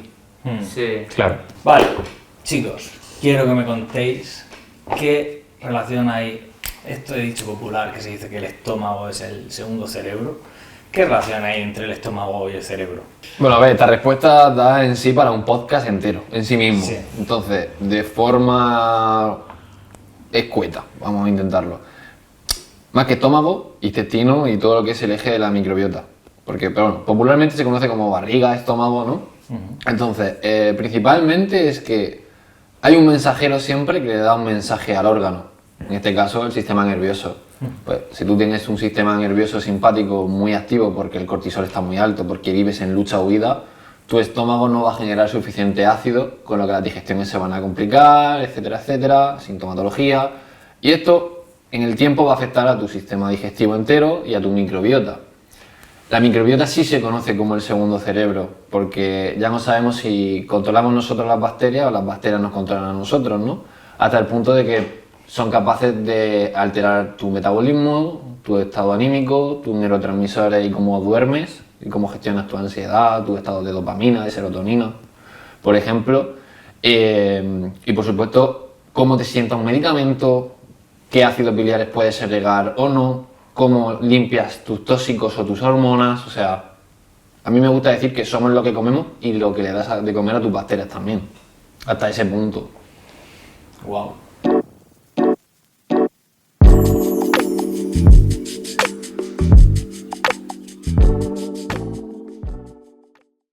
¿Qué papel juega en la mente el proceso de comer bien? Vale. Perdón, En la mente no. ¿Qué papel juega la mente en el proceso de comer bien? Hombre, yo creo que al final la mente condiciona mucho la predisposición al cambio en cualquier cosa, ¿no? Si lo primero, la concepción que tengas de qué es comer bien. Eso muchas veces es una conversación importante con el paciente. Es que vengo porque quiero comer mejor. Vale, es que comes mal. ¿Por qué piensas que comes mal? ¿Qué cosas mejorarías de tu alimentación? Entonces, ahí es cuando entra en su mente. De decir, oye, desde tu perspectiva, desde tu vida, ¿qué piensas que podemos mejorar? Y yo luego yo te doy mi opinión, si vemos que puede resultar interesante. Pero de entrada es desde tu punto de partida. Claro, otra pregunta que venía a colación es cómo influye la cultura en lo que consideramos comer bien. Claro. ¿Es distinto comer bien aquí de lo que es comer bien en Japón? Totalmente. Ujú. Sí. Y esa es otra pregunta. ¿Dónde se come mejor? ¿Qué cultura? En casa de mi abuela. Se dice, hay Casa de abuela. claro, hay como una especie de dicho o de norma también un poco mítica de come comida que puedas conseguir a menos de 100 kilómetros de tu casa, de donde hayas nacido, ¿vale? Que eso lo que viene a decir es, tú vienes con una carga genética condicionada por tu historial familiar, por tus antepasados, que han estado comiendo de determinada manera de los recursos disponibles en la zona en la que se han criado. Si no vienes de una familia que haya emigrado, sino que tu abuelo, tu bisabuelo, tu tatarabuelo tiene pinta, porque no lo podemos saber muchas veces, pero tiene pinta de que eres de donde estás, tus genes están acostumbrados a comer lo que se supone que hay en esa zona. Entonces, si tus genes se han adaptado bien durante cientos de miles de años a eso, esa va a ser tu dieta. Claro. ¿Esto os pasa? Que viene gente con genes a la consulta que dices, a ti por tu genética, Sí, por ejemplo, comida china, amigo. o personas negras. Su alimentación no va a ser exactamente igual o tiene más predisposición a ciertas enfermedades o a déficits. Aunque no sea puramente alimentario, el déficit en vitamina D en personas negras en España o en Europa es altísimo, porque la exposición solar que necesitan es muchísimo mayor. Entonces, ya solamente por eso tienes que cambiar el enfoque clínico muchas veces. Para ellos comer bien no es lo mismo. No es lo mismo que para nosotros. O los asiáticos que la mayoría son intolerantes a la lactosa. Sí, o que ellos pueden procesar las algas, los metales pesados de la alga y nosotros no. Ujú. Entonces, claro, influye muchísimo tu genética. Pero, o las especias o el picante también varía según, ¿no? Tu tolerancia a ciertas especies, sí. Por ejemplo, en Europa estamos más adaptados al arsénico que en Estados Unidos. Al arsénico. Al arsénico del arroz, Ujú. claro. Estoy flipando. Sí. El único arroz sin arsénico es el de Calasparra, ¿Qué? Viva Murcia. lo que oye. Normalmente los suelos de cultivo tienen arsénico y es una cosa normal. Y el arroz, como planta, va a extraer ese arsénico de una forma natural. Entonces no es que el arroz tenga arsénico, sino que lo obtiene de los suelos donde está presente. En Calasparra el suelo está más libre de arsénico, por lo tanto es el único arroz del mundo que no tiene arsénico. Wow. Bravo. Sí. Y luego, hablando de la nutrigenómica, Sí. para hacerlo fácil, Nutrigenómica, sí. nutrigenómica es el concepto de cómo la nutrición afecta a tus genes, ¿vale? O tus genes que están adaptados a ciertos nutrientes. Sí. Siempre estamos adaptados a 2 generaciones anteriores. Es decir, tú puedes comer como comía tu bisabuela, pero con tu tatarabuela. Ajá. Interesante. Entonces, si tu bisabuela desayunaba, pues tal vez tengas que desayunar. Entonces, imagino que muchos de los problemas actuales vienen de que hay comidas muy nuevas, muy procesados y demás. Totalmente. Que nuestros abuelos no comían eso, ¿no? No sé, ahora mismo qué decirte, pero bueno. Sí, es posible que la microbiota de nuestros tataranietos Sí. se adapte a los aceites vegetales refinados, a los edulcorantes, a los carragenanos, a un montón de productos que cada vez son más abundantes, pero la realidad es que nosotros no estamos bien adaptados a esos productos a día de hoy. Claro. Bueno, esto me enlaza con lo que decía el sensei en el primer podcast de la memoria genética, Sí. que nuestros genes tienen los recuerdos de alguna manera, ¿no? De lo Nuestros que vivieron, antepasados, de lo que vivieron nuestros antepasados y de la nutrigenómica aquí se ve un Eso claro. lo decíais en el podcast que nosotros somos simplemente carcasas portadoras de los genes, ¿no? Bueno, sí, algo así, simplificando básicamente. ¿Habría algún estudio, no sé si de sangre o de genética, que puedas ver si tú eres, pues no sé, de una determinada manera más proclive hacia ciertos alimentos o no? Hay algunos que con alimentos concretos sí. Por ejemplo, con el tema de la celiaquía, de la problemas de inmunidad asociados al consumo de gluten. Hay un gen, que es el HLA DQ2 y el DQ8, son dos variantes de ese gen, que cuando es positivo, cuando lo tenemos, podemos desarrollar celiaquía, ¿vale? No significa que tengas celiaquía si tienes ese gen positivo, pero lo que sí significa es que si no tienes ese gen positivo no puedes desarrollar la celiaquía, ¿vale? No te va a pasar eso. ¿Qué ocurre? Que cada vez más hay personas que con esa genética positiva se está viendo otras enfermedades, no solamente la atrofia intestinal y el daño intestinal en el aparato digestivo, sino dermatitis herpetiforme, un tipo específico de dermatitis, el hipotiroidismo de Hashimoto, que también es una enfermedad autoinmune, se está asociando, ciertos tipos o variantes de depresión se asocian con esa genética positiva y consumo de gluten. Entonces, claro, lo que se está viendo es si lo que hace el gluten es que tu sistema autoinmune se ponga loco, no tiene por qué atacar a tu aparato digestivo, puede atacar a un montón de tejidos diana diferentes. Claro. Entonces, ahí ese tipo de test sí me sirve para saber si ese alimento concreto me vale o no. Luego estos test que son más genéricos, que te hacen el test de los 200 alimentos, que va por antígenos, por anticuerpos y demás, yo he dejado de utilizarlo. No me servían de mucho. Yo no sé si Ángel en el enfoque más clínico, más de patología, le da más importancia que yo. Eso no saca cuarto. Ya. Es un mito esto que dicen algunos de que si eres tipo 0 de sangre o tipo A, hay ciertos alimentos que te convienen más. Lo había oído, yo no sé si tiene alguna base. Sí, lo he oído, no he encontrado ningún estudio científico asociado a eso, ni nunca he trabajado con eso, la verdad. O sea que no, creo que no. Con respecto al rango de la nutrigenómica, ¿no?, que has dicho que es de 2 generaciones, ¿esto desestima los fundamentos de las dietas paleolíticas, por ejemplo? Esta que sigue Marcos Llorente, pero no sé en qué consiste exactamente, pero se dice. Es que esa es la buena pregunta, ¿en qué consiste la dieta paleolítica? Porque la dieta paleolítica, ¿de qué tribu? Claro, exactamente. Bueno, Volvemos a lo que decía antes, ¿no? De la zona. Habría que decírselo a Marco Llorente. Claro, es como es la paleolítica de los Hadza o de los paleolíticos de China o de los paleolíticos de Escandinavia o es que... Cuidado ahí porque yo soy defensor de Marco Llorente. Dale. No, si quieres puedes prepararte esa pregunta y le damos fuerte. No, porque dale, está preparada, dale fuerte. A mí no me parece bien que se calumnie y que hagan difamación de una entrevista de una persona de cómo se cuida y que luego un futbolista se pueda meter coca, abusar de la prostitución y es un héroe nacional. Entonces, como no lo entiendo. Una persona que come en base a su ritmo circadiano, que le está diciendo que se proteja de las luces por cuidarse más y que come de una cierta forma. Y a la gente que si es un magufo, que es como... Yo no lo critico a él, porque desde luego el tío solo hay que verlo, que está... Aparte, lo han utilizado. Porque esa entrevista no está hecha con un fin de interés. Ya, que lo han dibujado un poco porque el tío también mete lo de los chemtrails, ¿no? Mete ese tipo de cosas, lo de la luz solar, las gafas... Pero mi punto no es criticar a Marco Llorente, sino lo he puesto como ejemplo, ¿no? Un embajador de esa dieta.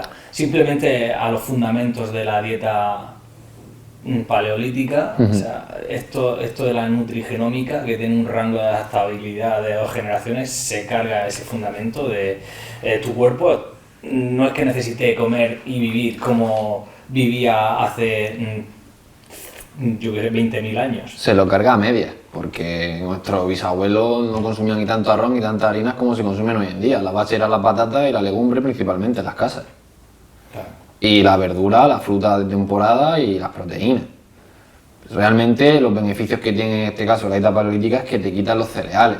Los cereales en su composición son similares muchas veces a anticuerpos de nuestro sistema inmune. Y un sistema inmune o un cuerpo con más permeabilidad intestinal puede tener un sistema inmune un poquito que tienda más a una confusión y que en el tiempo y en los años pueda desarrollar ciertas enfermedades y ciertos problemas. En el caso de Marcos Llorente tenía muchas lesiones, muchos problemas, él cambió su estilo de vida y ahí está el tío. Volvemos con este tema a lo que hemos hablado antes de rigidez, caos. Si el llevar una dieta paleolítica es un enfoque rígido que no te permite cierta flexibilidad en tu vida a nivel social, a nivel de comidas familiares, y eso te genera un problema, porque hay gente a la que dice no me supone un problema no poder comer lo mismo que mi familia, porque para mí es más importante los beneficios que tengo a nivel de rendimiento deportivo, de salud y demás, y eso hace que yo tenga mi equilibrio y sea feliz. Ok, genial dieta paleolítica para ti.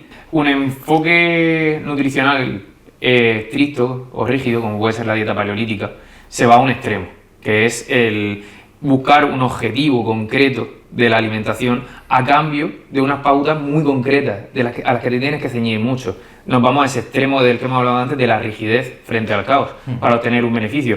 ¿Qué ocurre? Que si eso lo tengo que poner en la balanza con poder flexibilizar para tener comidas sociales, realmente saber que estoy cubriendo todas mis necesidades nutricionales por medio de ese patrón dietético, porque hay veces que un patrón estricto también es restrictivo. Un enfoque como la dieta paleolítica, que se va a ceñir a un grupo de alimentos concretos y a eliminar, sacar de ahí ciertos grupos de alimentos, te va a quitar flexibilidad, te va a dar un enfoque más rígido, y además, si no estás bien asesorado, esa restricción puede ser perjudicial. Eso sí que le puede pasar a muchos deportistas de élite que tienen unas necesidades calóricas o de hidratos de carbono muchísimo más elevadas, y por quitar cereales de su alimentación no están bien asesorados para llegar con otros alimentos a cubrir esas necesidades, y ahí es donde empiezan los problemas. Porque dices tú, es que me estoy quitando cereales que no son de la dieta paleolítica, o me estoy quitando ultraprocesados a cambio de no tener disponibilidad energética, que es lo básico. Es lo más importante, tener disponibilidad energética.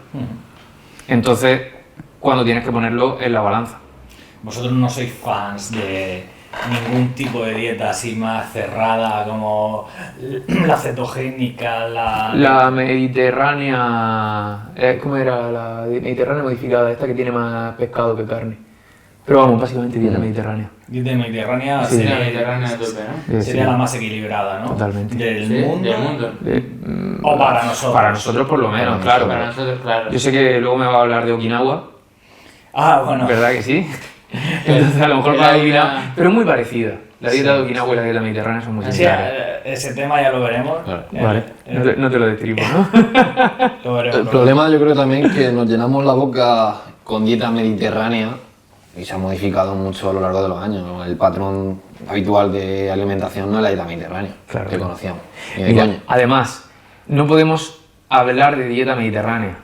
Podemos hablar de estilo de vida mediterráneo, porque la dieta mediterránea sola no es lo que ha aportado todos esos beneficios a la salud. El estilo de vida mediterránea tiene en cuenta horarios, tiene en cuenta relaciones sociales y familiares, tiene en cuenta exposición solar, tiene en cuenta rituales, entonces, y además tiene en cuenta la comida, por supuesto. Pero es que se hablaba del hombre de Creta como ese hombre original de estilo de vida mediterráneo, que procede del estudio de la isla de Creta, que es donde estaban los mejores marcadores de salud y de esperanza de vida y calidad de vida.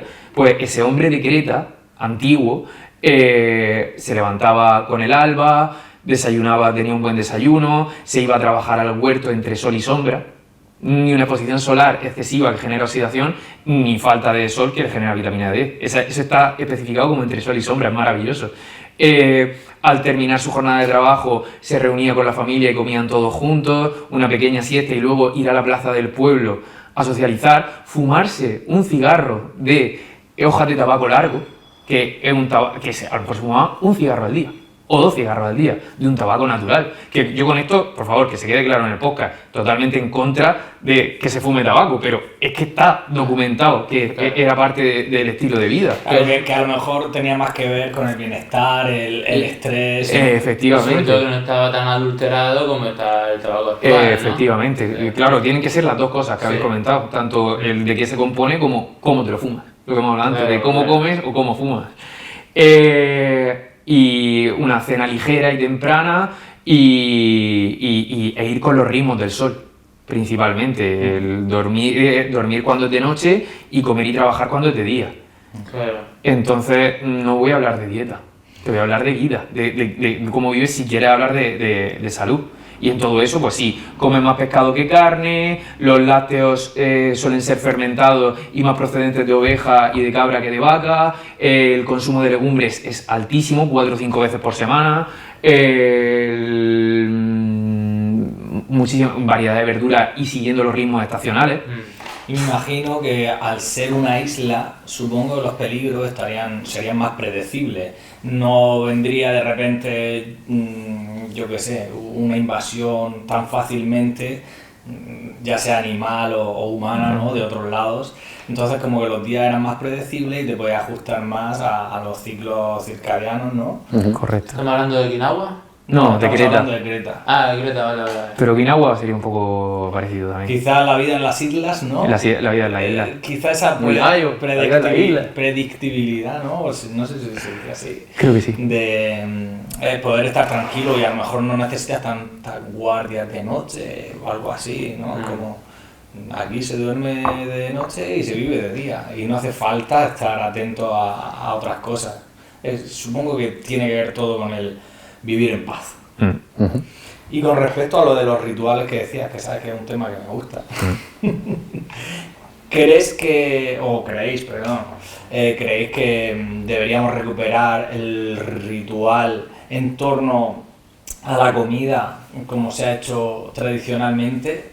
¿O simplemente con un ritual en torno a la comida, aunque no sea el tradicional, como puede ser el irte a un parque y escuchar los pájaros tú solo, puede devolver ese factor que hemos perdido con la productividad y me he liado. No, está bien. Está muy bien planteado. Yo diría que cualquier ritual que acerque a la mesa y al compartir y al ser más conscientes, perfecto. Pero por ejemplo, España, que es un país que ha pasado guerra, y cualquier país que ha pasado guerra, celebra con la comida. Y eso a veces sí que no hemos encontrado que puede ser cierto problema respecto a la relación con la alimentación. Porque de eso viene de niños, lo haces bien, celebras con la comida, lo haces mal, te castigo con la comida. Y volvemos a los niveles de conciencia.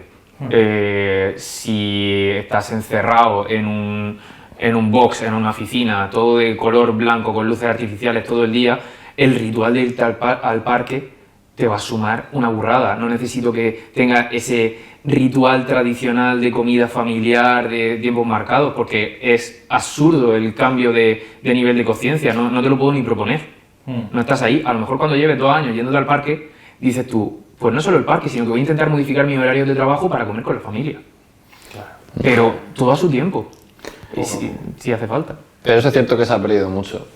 En las familias de hoy en día, la mayoría, el hijo come viendo Twitch en la habitación, el padre se hace algo rápido y la madre no quiere cocinar y también se prepara otra cosa. Claro. O el padre tampoco quiere cocinar y hace algo rápido. Y que Cada uno come que por cuenta. lo que no cuenta como ritual, ponerte siempre YouTube o Twitch o lo que sea, el móvil, ¿no? Eso no contaría como ritual, que al final lo que lo hace ritual es que sea un ejercicio de atención, ¿no? De concentración en el presente, en la comida. ¿Cómo lo veis vosotros eso? No lo sé, la verdad. O sea, ahí me has pillado porque... ¿Un ritual siempre tiene que aportar algo beneficioso? O sea, no No tiene por qué, beneficioso, ¿no? tiene que tener Depende ese si es de sacrificio, a lo mejor. Por eso, un ritual Y te satánico. cortan la cabeza. No, No, claro. pero tiene que tener ese punto. Todos los rituales tienen que ser siempre atencionales. Es decir, no puedes tener un ritual en automático. Yo iba a misa cuando era crío, aunque ya no voy, pero yo cuando iba a misa participaba de ese ritual, pero no estaba atento. Un punto que dice este filósofo que me gusta a mí, Byung-Chul Han, sobre los rituales es que te vacían de psicología, dice. Es como un mindfulness, ¿no? Es como que ahí no importa tus problemas, tu rutina, tus estreses, tu nivel socioeconómico. Por ejemplo, en misa, da igual quién sea el que tenga en el banco de delante o el de detrás. Estáis todos en lo mismo y estáis vacíos de psicología en ese sentido, estáis en el ritual. Y en ese sentido sí que quizás lo consideraría como algo atencional. y que se puede aplicar al ritual de comer. No sé si teníais una opinión formada sobre esto. No la tengo, pero me está dando que pensar, la verdad. Pues mira, no solo nos enseñáis vosotros. Eso, por supuesto. Bueno, yo tengo una pregunta sobre qué opináis de si el gobierno realmente prioriza la salud o digamos que hay cierto consentimiento, no sé si por intereses económicos o qué, de que, bueno, que se permiten pues, ciertos productos con mucho azúcar o ingredientes que no son buenos para la salud. Entonces, ¿hasta qué punto prima más los intereses económicos o prima más la salud de los ciudadanos? Vale, es bastante obvio. Queremos una sociedad enferma. Claro, y luego controlable y... Nos estamos metiendo en camisa, ¿eh? No, pero esto se puede simplificar bastante. A ver, yo estoy a favor totalmente de que no haya regulación en cuanto a los productos que se ofrece en el mercado. Es decir, que si tú quieres ofrecer algo, lo ofrezcas, pero que también informes correctamente de lo que estás ofreciendo. Porque muchas veces se miente o Claro, se finge ser un producto sano cuando no lo es. Ahora yo tengo una pregunta sobre Claro, esto. yo sobre todo donde regularía, si fuera el gobierno, sería la protección de los grupos vulnerables. Es decir, la publicidad, por ejemplo, para los niños pequeños, en los alimentos ultraprocesados, en la comida basura, la veo una locura. Una locura porque ese niño no va a comprar porque sea nutritivo, ni siquiera porque le guste, que también, sino porque tiene colorines. Entonces estás mezclando diversión con nutrición. O lo típico que dan los cromos o dan algo de alguna película que está de moda, ¿no? Entonces ya... Efectivamente, eso es. Entonces ahí es donde sí que me parece una burrada que no se regule. ¿Tú crees que deberían incluir, por ejemplo, en el paquete de zanahoria un muñequito para fomentar?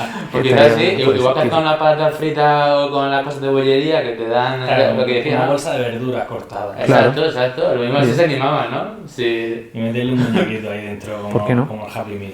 A ver, en un mundo ideal, los niños se relacionan jugando con la comida desde pequeños. Por imitación, es más, en el Baby Led Weaning, un método de alimentación infantil, se invita a que tú te sientes con tu pareja en el suelo incluso, cojas y vayas cogiendo la comida con las manos y dejes que el bebé, como te está viendo hacerlo, se acerque y lo haga también. Y de esa manera es como no hay nada forzado, obligado, sino que el bebé desde pequeño ha aprendido que esa comida es lo que se come y se acerca como otro animal a comer, como pasaría en la naturaleza. Eso es lo ideal, en el cual no va a haber prácticamente ningún conflicto con la alimentación conforme vas creciendo, porque has podido reconocer un patrón de alimentación de una manera totalmente instintiva, un patrón de alimentación saludable. Ahora, no vivimos en el mundo ideal, y si, y aquí me mojo, Venga, si por lo pronto, si a corto plazo, metiendo un muñequito en la zanahoria, hago que el niño coma zanahoria en vez de comer galletas, mete el muñeco, yo qué sé, ¿por qué no? Claro. No sé tú qué opinas. Si funcionara, ¿no? Pues buena idea, claro. Sí. Claro, para la gente, las empresas de ensaladas y todo esto... A ver, puede ser un buen marketing, ¿eh? Claro. Damos la idea ahí. Claro, Sí. están perdiendo mucho dinero ahí, ¿no? Sí. Con esto. Y en relación a lo que preguntaba Samuel también, yo quería preguntaros por la escala Nutri-Score, que de un tiempo a esta parte venimos viendo en los alimentos, en los paquetes, ¿no? Una calificación de más saludable, menos saludable en esta escala Nutri-Score, ¿no? Bueno, contad un poco más vosotros qué es y qué os parece. El Nutri-Score sale de un convenio de grandes lobbies de la alimentación, de ultraprocesados, que dijeron, venga, vamos a hacer una categoría para categorizar al alimento en base a calorías. Sí, calorías, azúcares, sal, grasa, pero claro, según qué categoría de alimento, se premia más un nutriente o se castiga más otro nutriente. Al punto que la mantequilla te la ponen en un AD, porque es muy calórica, porque estamos hablando de un alimento graso. Siendo A lo bueno Y D lo malo. exacto. Perdón, a veces la, E. la B es la E, ¿no? Sí, y una Coca-Cola cero está en una B. Como que algo bueno porque no tiene calorías. Claro. Y como está en la categoría refresco, y en los refrescos se premia que no tenga calorías, tiene una B. Pero una lata de sardinas creo que tiene una D. Claro. Porque tiene mucho aceite, mucha grasa en la categoría pescado. Y sin embargo, mucho más sano. Y sin embargo, es mucho más sano y El más sistema nutritivo. latino funciona muy bien, porque simplemente te pone alto contenido en azúcares, alto contenido de edulcorantes, alto contenido en grasas trans. Entonces, por lo menos tienes la Te informa. información del producto y tú ya pues lo coges o no lo coges. Claro. Sin más. Entonces, ¿esto os parece esta escala Nutri-Score o un timo? Sí. Tío, ¿no? Claro, Es un nivel de conciencia tremendamente bajo del cual se aprovechan algunas empresas. claro, entonces hay intereses económicos ahí a lo mejor, ¿no? 100%. De Siempre. Coca-Cola pues, intenta tener buena imagen, ¿no? Y... No decimos marcas, pero sí. Siempre. Bueno, sí, habéis dicho. Sí, sí, hemos dicho. Siempre. Sí, a mí me llamó la atención y no sé si lo ven en alguno de vuestros reels, que ver que una marca de cereales azucarado de esto era como A, en la escala Nutri-Score, y Claro. luego la carne era una D. Y era como, ¿por qué? ¿Por qué? Claro. No sabía esto de las categorías, dentro de las categorías. No sé en qué categoría están metidos los cereales azucarados. Pues en la misma que la carne, ¿no? Está en cereales. Tendrá su categoría de cereales. Pero esto en cierta parte le ha salido un poco el tiro por la culata. ¿En qué sentido? En que mucha gente ha empezado a despertar se han dado cuenta. Y oye, Claro, sí, no me ya cuadra esto, ¿no? Y demasiado- han empezado a investigar un poquito más o ya es más normal ver a la gente dándole la vuelta al etiquetado de los productos en el supermercado. ¿No llega gente a consulta que se fíe de esas escalas? Sí, ¿verdad? Sí. También. Y de aplicaciones. Y de aplicaciones. Ah, eso es otra. Ah, incluso las aplicaciones también especializadas también mienten al respecto, no dicen la... Tienen su algoritmo y hay cosas que hay que contextualizar, porque tú a mí no me puedes decir que unos cereales, que sus ingredientes lleva harina, azúcar y algún antioxidante y poco más, va a ser malo para un deportista de alto rendimiento.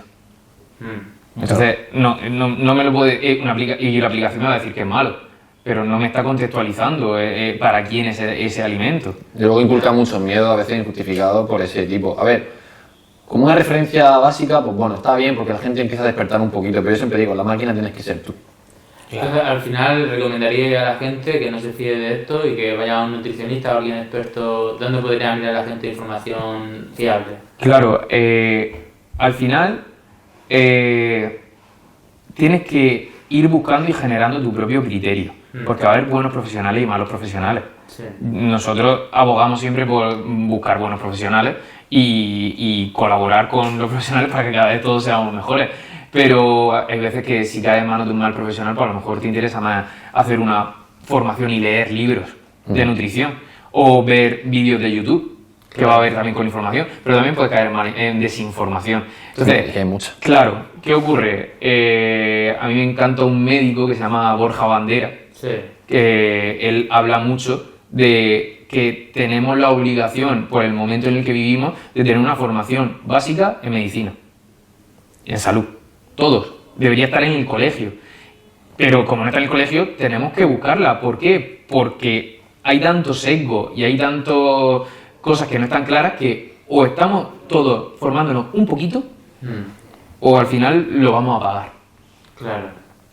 Y luego yo me ha venido a la mente una vez que leí en el periódico que decían que un artículo que decía que la cerveza era buena, que no tenía ninguna relación con crear panza o algo así, ¿sabes? Con la panza cervecera. Y claro, me llamó mucho la atención y luego me pregunté, ¿acaso no estará financiado este periódico por alguna marca cervecera? Porque no me parecía normal, ¿no? No sé. Claro, a mí me encanta un refrán que dice: la carne pone carne, el pan pone la panza y el vino guía la danza. Sí. Me flipa porque dice mucho, en realidad. Y es como, dime en qué rituales o en qué patrón estás invirtiendo tu tiempo o tus costumbres Sí. y qué va a pasar con eso. Es decir, no se puede ser reduccionista, claramente, pero si tú te hinchas a cerveza constantemente, te estás hinchando a una bebida que es calórica, que desinhibe, que te hace comer de forma descontrolada, está inclinando la balanza de la rigidez al caos. Sí. El alcohol hace eso. Entonces, por supuesto que beberte una cerveza esporádicamente, si no tienes un problema concreto de salud por el cual tengas que evitar o el alcohol o el gluten o el trigo, no va a tener un impacto significativo. Ahora, ¿quién tiene un consumo esporádico de cerveza entre los bebedores de cerveza? Claro. Que una de las sustancias que cuando se consume de forma excesiva, ¿vale? Yo, por ejemplo, esto lo cuento mucho cuando quiero presentar el servicio de nutrición. Tengo pacientes a los que le he tenido que cuadrar en su planificación dietética 3 litros de cerveza a la semana. Es decir, llegar a ese pacto. Es decir, porque yo no te digo, no puedes beber cerveza. Yo te digo, ¿bebes cerveza? Y me dice, sí, digo, ¿cuánta? No lo sé, digo, necesito que me diga una cifra, que lleguemos a un compromiso. Entonces me dijo, vale, pues sí, los martes quedo con mis vecinos, el sábado con la familia y el viernes por la noche con mis amigos. Y al final 1 litro, 3 litros a la semana. Y digo, venga, te lo cuadro. Vamos a encajarlo. Sabemos que no es sano, pero sabemos que es realista. Y vamos a trabajar otra cosa mientras tanto. Normalmente, ¿qué ocurre? Que cuando la persona se quita una prohibición y lo integra como ser consciente de lo que está haciendo, fijarse en lo que está haciendo, te llega esa persona y te dice, oye, no me hacen falta 3, a lo mejor con 2 litros voy bien. Y 2 semanas después te dice, ya no estoy bebiendo tanta cerveza, hay semanas que ni bebo. Y tú no se la has quitado, se la ha quitado él solo. Qué bueno. Y retomando el tema de las aplicaciones y todo esto, ¿hay alguna aplicación fiable? Y creo que sé cuál me vais a decir, pero... ¿Cuál? ChatGPT. No, cuidado, vale. Y esa es otra pregunta. Claro, tienes que tenerlo bien entrenado. No, claro. ¿Es fiable ChatGPT para esto? ¿Para qué? Para llevarte, para consultar tu Si alimentación. el alimento es sano, mira, yo te diría que a la hora de cuadrar tus necesidades concretas, si tienes una necesidad específica, tipo eres un deportista o tienes un objetivo, no. Te diría que no, porque tiene errores de cálculo y no entiende contexto, no entiende muchas cosas. A nivel de comer sano base, sí, ¿por qué no? Porque la base de comer sano es sentido común. O sea, es, como hemos dicho, comer como nuestros abuelos. No hace falta mucho más. Luego ya, si entramos en patología o circunstancias concretas, es otra cosa. Pero comer sano es relativamente sencillo. Y ChatGPT tiene la información de cosas relativamente sencillas. Y te la puede poner de una forma sencilla. Ya va a depender de cómo le pregunte y demás, pero por lo general yo diría que le dices a ChatGPT, quiero comer mejor, esto es lo que yo como cada día, ¿qué podría cambiar de todo lo que como para mejorar mi alimentación? Tengo dudas sobre si este alimento es bueno o es malo y lo incluyo de esta manera en mi alimentación. ¿Qué me puedes decir? Pues puedes ir sacando información poco a poco. Vale, y la siguiente pregunta que vengo a colación de esto es, ¿qué os hace a vosotros mejores que un ChatGPT bien entrenado? Con mucho contexto. ¿Por qué alguien debería acudir a vosotros y no a entrenarse con inteligencia artificial? A día de hoy, porque nosotros entrenamos la IA para que actúe como nosotros. Y todavía seguimos entrenándola con cosas nuevas que la IA nos demuestra no saber, de momento. Mañana no lo sé. Bueno, yo imagino que el lado humano que no te lo da la IA, Claro, ¿no? Al final... Porque yo me enfrento Claro, a la misma Vale, pregunta. pensaba que estábamos hablando del tema de conocimientos técnicos, ¿vale? No, pues, ¿por qué hay gente que debería acudir a un nutricionista o en vez de entrenar a la IA para que sea su nutricionista? Porque nuestro trabajo empieza cuando se cierra el portátil, Claro. que es ver los problemas de la gente subjetivamente y cómo acompañarle en ello.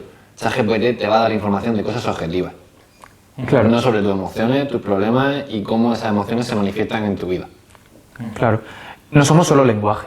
ChatGPT es un motor de lenguaje y no somos solo lenguaje, somos comportamientos, somos objetos, somos calor. Entonces hay gente que a lo mejor el tratamiento empieza por mirarle a los ojos y sentirse escuchado. Claro, eso es Y yo no te tengo que decir nada ni utilizar ninguna información técnica, pero no ha tenido ningún profesional de la salud o ninguna persona, a lo mejor, con la que haya podido sentirse así. Claro. Yo lo que me he encontrado en psicología, que me puedo hacer exactamente la misma pregunta, o sea, si tú entrenas a ChatGPT para hazme preguntas, ¿sabes? Pregúntame a nivel emocional, tú un psicólogo, lo que sea, ¿por qué la gente debería acudir a un psicólogo y no a ChatGPT, que es para lo que más se usa, el soporte emocional? Y yo creo que el compartir, que vean la duda también, tu camino, tu progresión, Tu humanidad. sí, tu humanidad al fin y al cabo, tus contradicciones, tus fallos, tus errores, tus aciertos, tus victorias y cómo eso te ha hecho, te ha impactado en tu autoconcepto y tu autoestima, creo que eso es lo que nos va a hacer prevalecer sobre la IA, tanto a nutricionistas como a psicólogos. Yo te acabo esta pregunta con una reflexión, una frase final, ¿no? Y es que ChatGPT es una herramienta y una persona puede ser una guía.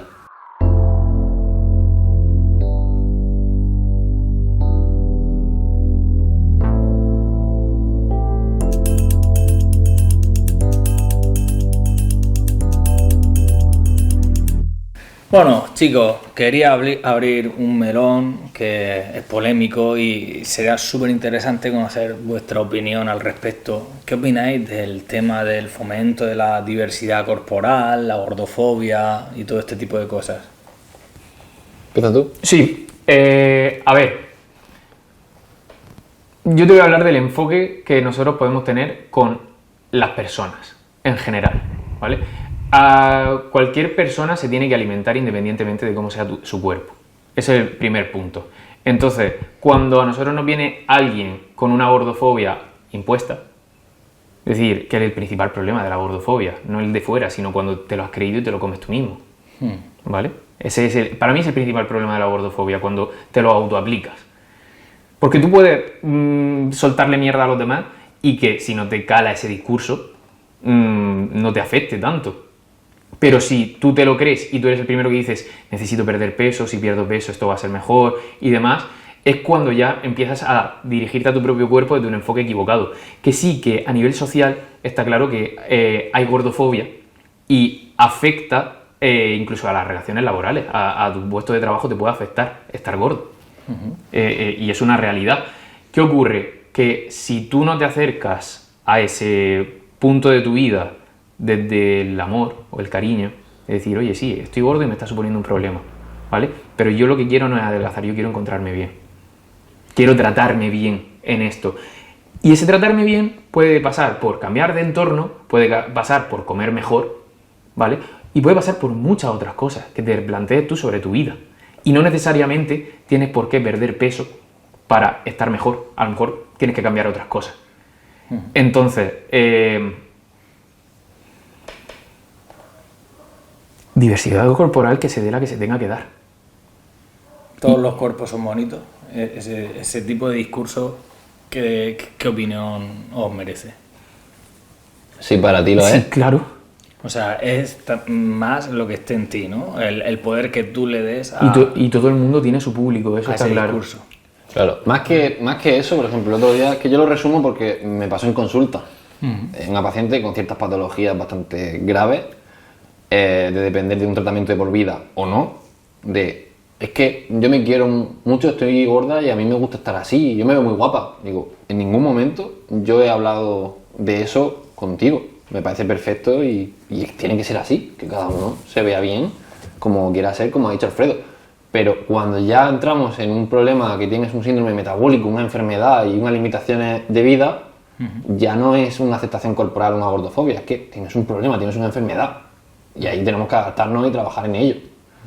Yo el tema de la gordofobia sí que veo muchas veces que es una protección que a veces se utiliza, un sistema, y es como que se adapten a nosotros. Tío, yo mido 2,06, yo no quepo en un asiento de Vueling. Yo no le pido a Vueling que cambie los asientos por mí. Claro, y yendo al otro extremo, puede ser también que a veces haya como un culto al cuerpo excesivo, también por las redes sociales, o digamos una presión, sobre todo en las chicas, de hay que estar guapas, los filtros de Instagram. Al percibir también ese culto al cuerpo, a la belleza, a estar perfecto, a lo mejor hasta el punto obsesivo. Sí, totalmente. Y aparte, de una forma que a mí me llama mucho la atención, que es cíclica. Que parece que en los 90 se puso muy de moda los cuerpos delgados, tipo Britney Spears. ¿Sí? Y estaba ese boom, boom de la anorexia, por así decirlo, y que poco a poco fue transicionando hacia el cuerpo de la mujer fuerte, la crossfitera. Eso es de hace poco, eso Sí, es de... la Kardashian, claro, ¿no? También los O, culos de... o curvas y Sí. cuerpo más voluminoso, pero está volviendo otra vez el culto a la delgadez. Ya. Así, ¿cuál es la exponente de esto o el exponente? Pues ahí me pillas, no sabría decirte Yo es que no lo he detectado. ¿No lo has visto en la ropa? De ahora cómo se busca los Sí. pantalones que marcan las caderas otra vez. Claro. ¿En la mujer? Tanto en la ropa como en el uso excesivo e injustificado, por ejemplo, de medicamentos como el Ozempic. Bien hilado. ¿Qué os parece el uso de este medicamento? Para perder peso, porque en principio no es para eso, ¿no? No, para los análogos de la GLP se utilizan para diabetes en principio. Y ahora como se ve que tienen una efectividad en una pérdida inicial de peso, pues se están utilizando para eso. Pero claro, si no se tienen en cuenta todos los efectos secundarios que van asociados, pues volvemos a lo mismo, no te estás tratando bien. Estás pagando un precio muy alto por entrar en los cánones de lo que los demás te dicen que tienes que hacer, Sí. o cómo tienes que estar, y de ese discurso que tú mismo te has creído.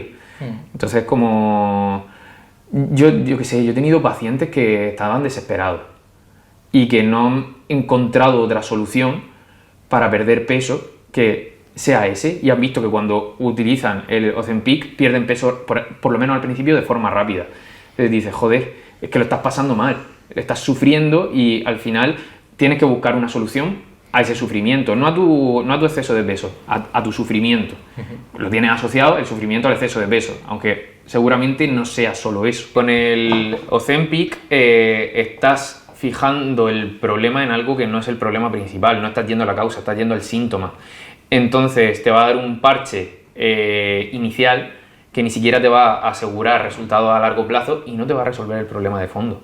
No va a mejorar tu relación con la comida ni con tu cuerpo. Aparte de los efectos secundarios que pueda tener Ozempic, ¿tiene efectos rebote también? Si dejas de A ver, tomar. claro, lo que está estudiado es que en cuanto tú pierdes un 10% de tu peso, de media, ¿vale? Si pesas 120 kilos, pierdes 12 kilos.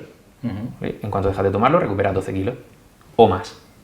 Pues si no has cambiado tu estilo de Si vida. no has cambiado tu estilo de Claro, vida. es que para mí es como la nueva reducción de estómago. Claro, Entonces, es una reducción de estómago. Si no has trabajado tu contexto de vida, tu hábito y tu cultura y esa educación nutricional y de cuidarte, pues al final es lo mismo.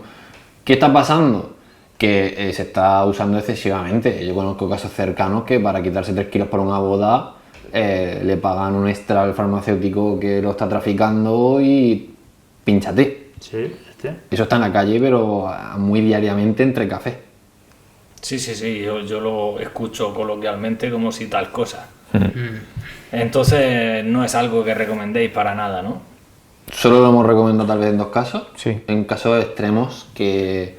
Y ni siquiera diría recomendar, yo diría acompañar al paciente que estaba tomando esa sí, decisión. acompañar porque en un caso ya muy extremo que la persona estaba curándose los 2 años y había perdido unos 65 kilos. Estamos hablando de una obesidad alta cuando empezó. Él decidió que no iba a cambiar su contexto porque su contexto era divorciarse. Vaya. Entonces dijo, como no puedo cambiar esto, me adapto a lo que tengo o intento otra cosa. Pero con una conciencia muy grande sobre la mesa y sabiendo por qué ocurría eso. Claro. Barajando muchos factores y... Esta persona ya entrenaba 5 días de fuerza, ya estaba con una alimentación controlada, pero Claro. hay ciertas cosas que se escapan a tu control o no quieres tomar acción en ciertas cosas, que es respetable, por supuesto. Vale. ¿Tú tienes alguna pregunta al respecto? Justo al respecto, no. ¿Tú tienes alguna? No. Pero bueno, como ya nos tenemos que ir, se nos está acabando el tiempo, no me quiero ir sin preguntaros esto, que a lo mejor pensáis que es una chorrada, pero bueno. Y de igual manera que habéis dicho que geográficamente hay una relación, ¿no?, de los nutrientes que asimilamos mejor dependiendo de a dónde pertenezcamos o a dónde pertenezcan incluso nuestros genes por la nutrigenómica y todo esto. Esto pasa también a lo largo del año, o sea, nuestro cuerpo tiene estaciones, estamos en otoño, es época de setas, castañas, calabaza, ¿no? Boniato. Boniato. ¿Lo procesa mejor el cuerpo? O sea, ¿el cuerpo te pide esto? ¿Tiene ciclos estacionales nuestro cuerpo a nivel nutricional? Sí, indudablemente. La naturaleza es sabia por sí misma. Por supuesto que es importante y que existe esa relación de los ritmos estacionales, y lo podemos ver cuando se regula el apetito según el clima, según la temperatura y el momento del año. Solamente en eso ya vamos a ver cómo se va a condicionar el tipo de alimentos que nos pide el cuerpo. Entonces, es la suerte o la realidad de que nos hemos adaptado a lo largo de las generaciones a que en cada momento podemos aprovechar los nutrientes de los alimentos que están disponibles. Entonces, ahora, por ejemplo, el aumento de betacarotenos que vamos a ver en el consumo de zanahoria, de calabaza, de alimentos de color anaranjado principalmente, va a ser un precursor de la vitamina A, que me va a ayudar a regular el sistema inmune, que me viene de maravilla con la llegada de virus, de infecciones, de catarros. Entonces, eso es lo que acabo de hacer, se llama nutricionismo. Es como una reducción de que que el nutriente me va a ocupar una función específica y es clave para eso. O sea, es mucho más complejo, pero lo que me aporta el alimento también es mucho más complejo. Entonces, sí, hay que intentar respetar esa estacionalidad. Sí. Ahí tenemos, por ejemplo, la granada, que es un gran aporte antioxidante para las alergias estacionarias que hay ahora en este cambio de estación. Como has dicho, las setas, ricas en betaglucano, que son inmunoestimuladores para que nuestro sistema inmune se vaya adaptando ya a los virus que vienen más con las temperaturas frías, por ejemplo. Vitamina D también. Y vitamina D. O sea que es importante también ir consumiendo frutos de temporada, ¿no? Y de proximidad. Sí. Y de proximidad. O sea, esto no vale con siempre la misma dieta, todo el año. Hay que ir variándolo, ¿no? Volvemos a lo de antes. Si estás en el punto de conectar así con tu cuerpo, sí. De tener esa conciencia. Claro. Sí, yo hablo ya para un rendimiento, funcionamiento ideal. Ideal, sí. Pero es que antiguamente se hacía, porque tu madre, tu abuela iba al mercado y compraba por lo que había de estacionalidad. No, y antes que no había frigoríficos, pues Claro. imagínate. O tanto lo de que había. invernadero, tanta... De hecho, bueno, me leí el libro este de Sapiens Ajá. y ahí parece que romantiza mucho la etapa previa a la agricultura, donde Sí. cada día comíamos pues de lo que pillábamos, ¿no? Sí. Un día bayas, otro día un conejo, otro día tal, no Sí, sé que qué. era como más variado, ¿no? Porque luego Claro. ya era... Dicen que, sobre todo, que los dos grandes impactos para nuestra salud fue la agricultura y la revolución industrial. Entonces, en este caso la agricultura es sobre todo porque ahí empezaron el cultivo de cereales y de que no se comía estacionariamente, tanto, sino que se controlaba mucho más lo que se cultivaba. Y sí que nos volvimos también más sedentarios porque tenías que quedarte a cuidar la cosecha. Sí, el principal factor que tengo entendido que se asocia con la bajada de calidad de vida y de esperanza de vida con la llegada de la agricultura, sobre todo que al ponernos en pueblos sedentarios y crecer la población por la disponibilidad de alimentos, también aumentaron las enfermedades. Entonces, al final, si hay más suciedad, hay más porquería y hay más contacto porque hay más personas, hay más enfermedad y muere más la gente. Vuelvo a lo de antes, no es dieta, es estilo de vida. Son muchas cosas. Okay. Bueno, a mí me surge también la pregunta sobre el veganismo, que está tan de moda ahora. ¿Realmente es sostenible nutricionalmente? ¿Puede llevar a alguien una vida saludable siendo vegano o debe tomar suplementos aparte? Como... ¿Veganismo? ¿Eso qué es? Veganismo. El veganismo me da lo que... ¿Veganismo? No, es broma. Se puede llevar un estilo de vida vegano y vegetariano.